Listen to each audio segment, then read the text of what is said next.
أعوذ بالله من الشيطان الرجيم بسم الله الرحمن الرحيم لقد كان لسبإ في مسكنهم آية جنتان عن يمين وشمال كلوا من رزق ربكم واشكروا له بلدة طيبة ورب غفور فأعرضوا فأرسلنا عليهم سيل العرم وبدلناهم بجنتيهم جنتين ذواتي أكل خمط وأثل وشيء من سدر قليل ذلك جزيناهم بما كفروا وهل نجازي إلا الكفور صدق الله العظيم۔ سورہ سبا 22واں پارہ سورہ سبا کی آیت نمبر 15، 16 اور 17۔ آیات کا ترجمہ ہے، حقیقت یہ ہے کہ قوم سبا کے لیے خود اس جگہ ایک نشانی موجود تھی جہاں وہ رہا کرتے تھے۔ دائیں اور بائیں دونوں طرف باغات کے 2 سلسلے تھے۔ اپنے پروردگار کا دیا ہوا رزق کھاؤ اور اس کا شکر بجا لاؤ۔ ایک تو شہر بہترین ہے، دوسرے پروردگار ہے بخشنے والا، لیکن انہوں نے اس ہدایت سے منہ موڑ لیا، اس لیے ہم نے ان پر بند والا سیلاب چھوڑ دیا اور ان کے دونوں طرف کے باغوں کو ایسے 2 باغوں میں تبدیل کر لیا جو بدمزہ پھلوں، جھاؤ کے درختوں اور تھوڑی سی بیریوں پر مشتمل ہیں۔ یہ سزا ہم نے ان کو اس لیے دی کہ انہوں نے ناشکری کی روش اختیار کی تھی، اور ایسی سزا ہم کسی اور کو نہیں، بڑے بڑے ناشکروں کو ہی دیا کرتے ہیں۔ یہ ان آیتوں کا ترجمہ ہے۔ اس سلسلے میں امام احمد ابن حنبل رحمۃ اللہ علیہ وہ حضرت عبداللہ ابن عباس رضی اللہ عنہ کی ایک روایت نقل کرتے ہیں۔ فرماتے ہیں کہ کسی نے پوچھا اللہ کے رسول صلی اللہ علیہ وسلم سے، یہ جو سبا ہے یہ مرد کا نام ہے یا عورت کا نام ہے؟ کیا چیز ہے یہ؟ حضور صلی اللہ علیہ وآلہ وسلم نے فرمایا، سبا یہ مرد کا نام ہے، اور ان کی نسلوں میں اللہ پاک نے 10 اولادیں پیدا کی، جس میں سے 6 یمن کے اندر آباد ہوئے اور 4 شام کے اندر آباد ہوئے، اور انہی کی اولادوں کے نام سے ان کے قبیلے بنے۔ جیسے اشعری قبیلہ ہے تو ان کے ایک بیٹے کا نام اشعر تھا۔ کندہ قبیلہ ہے، کندہ کاف کے ساتھ، تو ان کے ایک بیٹے کا نام کندہ تھا۔ ازد ایک قبیلہ ہے یمن کا، تو یہی اس آدمی کے بیٹے کا نام تھا۔ مدجج بھی ان کے ایک بیٹے کا نام تھا، انمار بھی تھا، حمیر بھی تھا۔ تو یہ یمن والے قبائل ہیں، اور 4 قبائل یعنی 4 جو بیٹے تھے ان کے، وہ شام کی طرف آباد ہوئے۔ ان میں سے ایک کا نام غسان تھا، اسی سے قبیلہ بنا غسانی قبیلہ۔ ایک کا نام لخم تھا، لام خا اور میم۔ اسی طرح ایک کا نام جزام تھا۔ یہ بعد میں بڑے ابھی بھی موجود ہیں، یعنی ابھی بھی یہ اس طرح کے قبائل، اور چونکہ عربوں کے ہاں ابھی بھی مطلب قبائل کا نام لکھتے ہیں، تو ابھی بھی یہ والے قبائل موجود ہیں۔ اور یہ والی باتیں جو ابھی آپ نے سنی، اس طرح کے نسبتوں کا ذکر احادیث میں بھی ہے۔ مثال کے طور پر ابو موسیٰ اشعری رضی اللہ عنہ، آپ نام سنتے ہیں، تو ابو موسیٰ اشعری رضی اللہ عنہ، تو یہ جو اشعر ہیں یہ قبیلے کا نام ہے، اور یمن کا قبیلہ ہے یہ۔ تو یہ اس آدمی کے وہ تھے، یعنی اولادیں تھیں، سبا نامی۔ اور سبا اس کا لقب پڑا تھا، اس کا اپنا نام تھا عبد الشمس۔ عبد الشمس اس زمانے کے جاہلیت کے نام تھے یہ۔ تو عبد الشمس ابن یشحب ابن یعرب اور ابن قحطان، اس سے اس کی نسب واضح ہو جاتی ہے کہ قحطانی قبائل میں سے ہے۔ انہی یمن کے قبائل میں کچھ قبائل ہیں عدنانی قبیلہ، جو ہمارے نبی صلی اللہ علیہ وسلم کے جو اوپر نسب کے اندر عدنان نام آتا ہے، تو وہ عدنانی قبیلہ بھی یمن کے قبائل میں سے، اور قحطانی قبیلہ یہ بھی یمن کے قبائل میں سے ہے۔ تو یہ جو آدمی تھا سبا نامی، تو اسی نے یعنی وہ دعا بھی مانگی تھی کہ اس کو پتہ چلا تھا کتابوں کے ذریعے سے کہ آخری نبی آئیں گے، اور وہ نبی یعنی کھجور والے درختوں والی جگہ پر ہوں گے، اور انہوں نے یعنی یہ اشعار بھی کہے تھے کہ وَلَقَدْ شَهِدْتُ عَلَىٰ أَحْمَدَ أَنَّهُ رَسُولٌ مِّنَ اللَّهِ بَارِ النَّسَبِ وَلَوْ مُدَّ عُمْرِي إِلَىٰ عُمْرِهِ لَكُنْتُ وَزِيرًا لَهُ وَابْنَ عَمٍّ، کہ میں گواہی دیتا ہوں کہ احمد صلی اللہ علیہ وسلم یہ اللہ کے رسول ہیں، اور اللہ جل جلالہ وہ ہیں جو ساری مخلوق کو پیدا کرنے والے ہیں، اور اگر میری عمر اتنی لمبی ہو گئی کہ میں ان کو اگر پالوں تو میں ان کا وزیر بن جاؤں گا، ان کا مددگار بن جاؤں گا، ان کا بھائی بن جاؤں گا، ان کی مدد کروں گا۔ اور وجاہدت بالسیف اعداءہ وفرجت عن صدرہ کل غم، میں تلوار کے ذریعے سے ان کے دشمنوں سے جہاد کروں گا، اور میں ان کے دل سے سارے غم ختم کروں گا۔ یہ اشعار کتابوں میں ہیں۔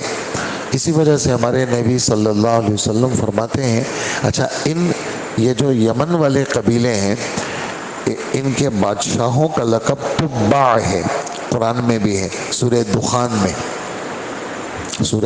میں تبع کا لفظ ہے، یہ یمن کے بادشاہوں کا لقب ہے۔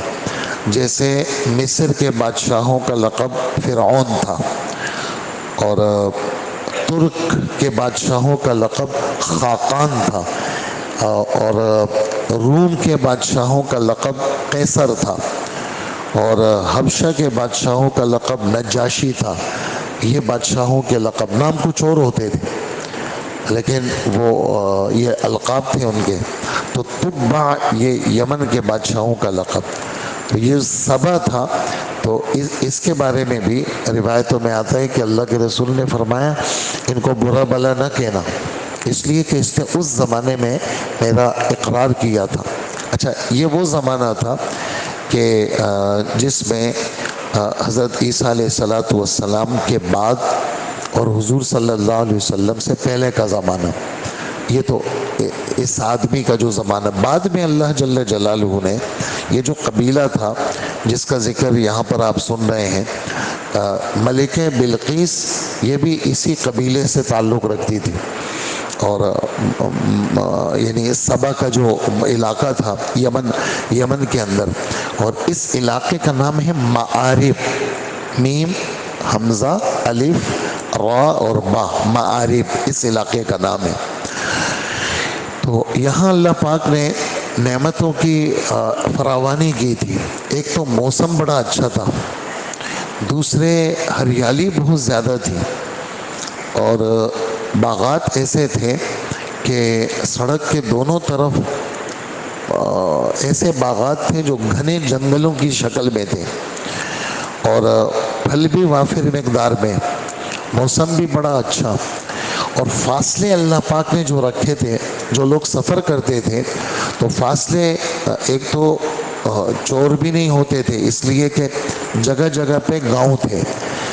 اس زمانے میں گاڑیوں کا سفر تو ہوتا نہیں تھا، سواریوں کا سفر، تو ہر تھوڑے سے فاصلے پر کھانے پینے کی چیزیں مل جاتی تھی، لوگ مل جاتے تھے، امن والا علاقہ تھا۔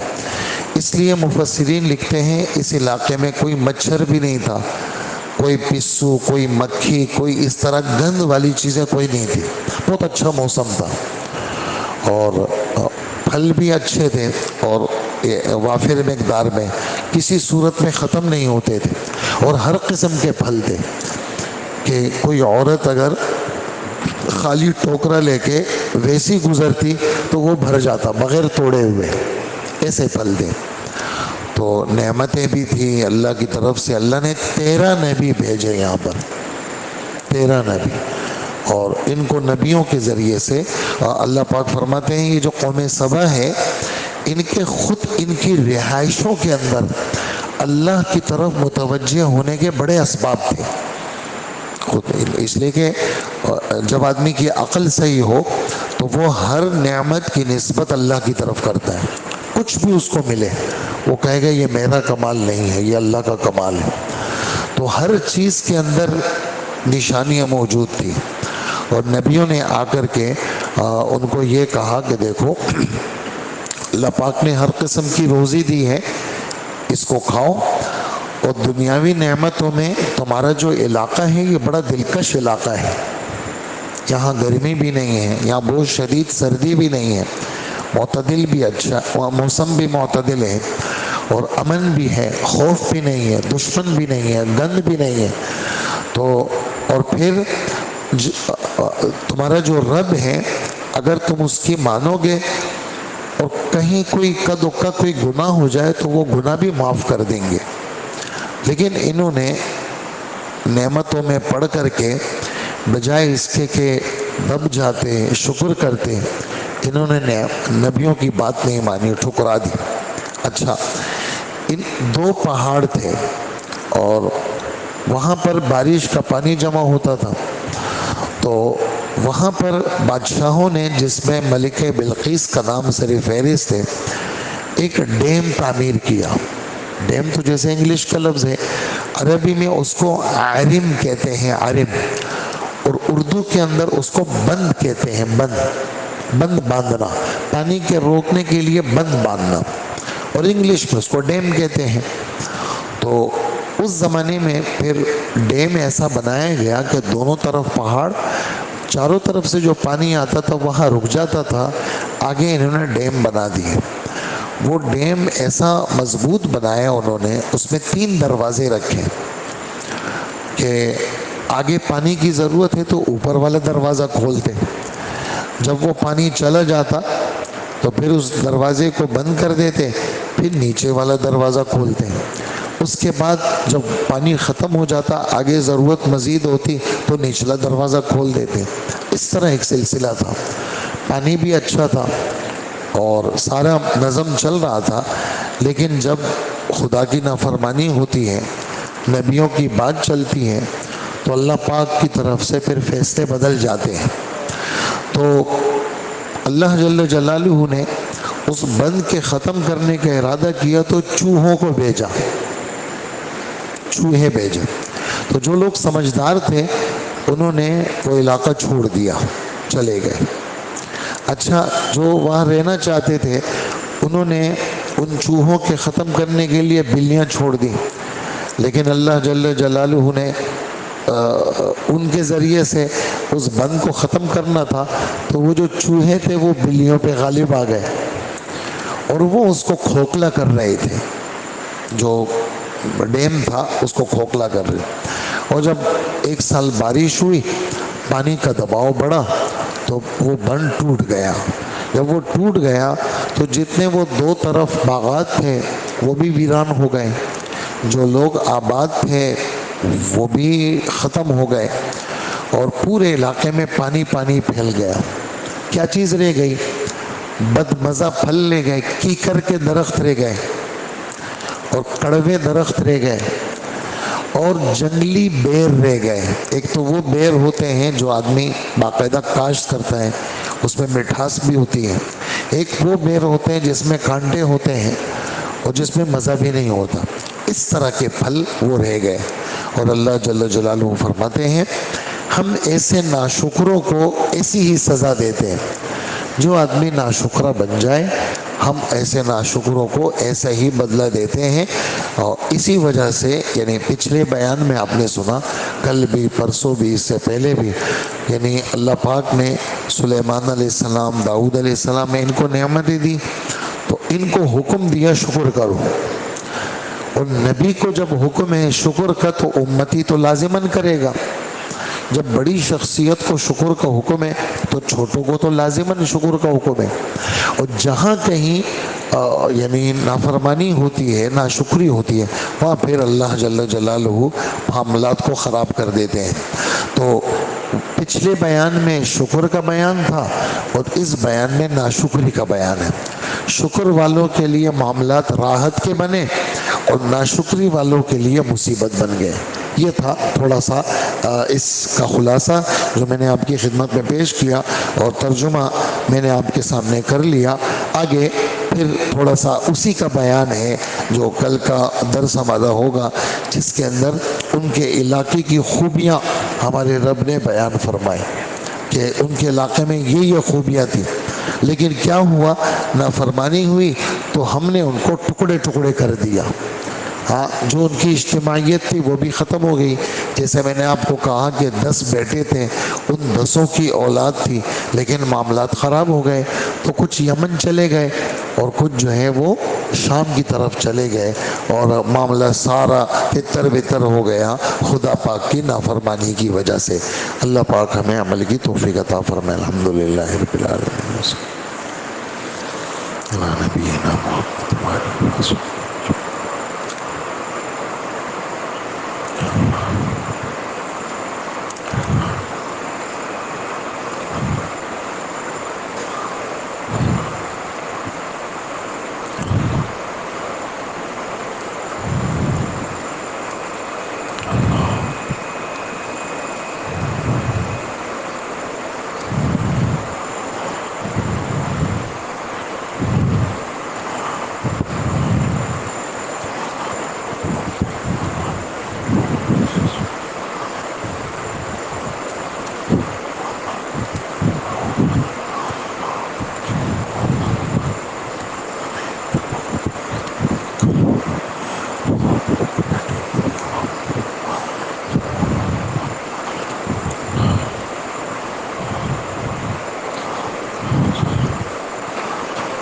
صلی اللہ تعالی علی خیر خلقہ محمد وآلہ واصحابہ اجمعین برحمتک یا ارحم الراحمین۔